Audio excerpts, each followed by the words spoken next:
президенти Украина Владимир Зеленский ки рахна шудани сарбанди обанбори Каховкаро як фоҷиа ва кори махсус ташкил кардаи Русия номид, рӯзи 7 июн гуфт дар минтақаи офатзада садҳо ҳазор сокин бе дастрасӣ ба оби поки ошомиданӣ мондаанд.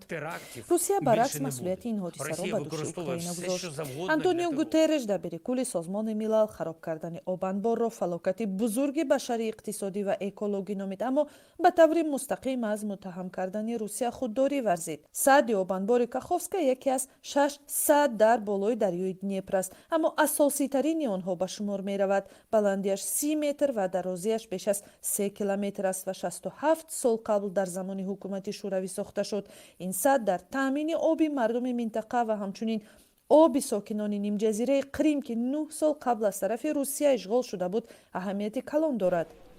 дар ҳамин ҳол мақомоти вазорати беҳдошти Украина аз он нигаронанд ки дар минтақаҳое ки обхезӣ шудааст эҳтимоли сироят ёфтани оби чоҳҳои зеризаминиву дигар манбаъҳои об вуҷуд дорад. дар ҳушдори ин вазорат гуфта мешавад ки дар пайи обхезиҳо манбаъҳои сироят ва бемориҳо аз қабристону лӯлаҳои корез ба чоҳҳову кӯлҳо мераванд. вазорат ҳушдор додааст ки аз истеъмоли моҳӣ худдорӣ кунанд.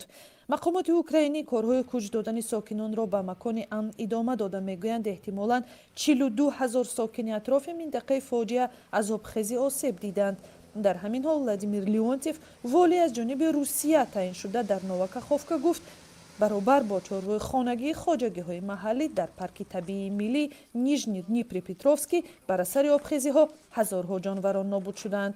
Александр Прокудин волии Херсон қаблан гуфт ки эҳтимоли то 1 метри дигар боло рафтани сатҳи об дар 20 соати баъдӣ вуҷуд дорад.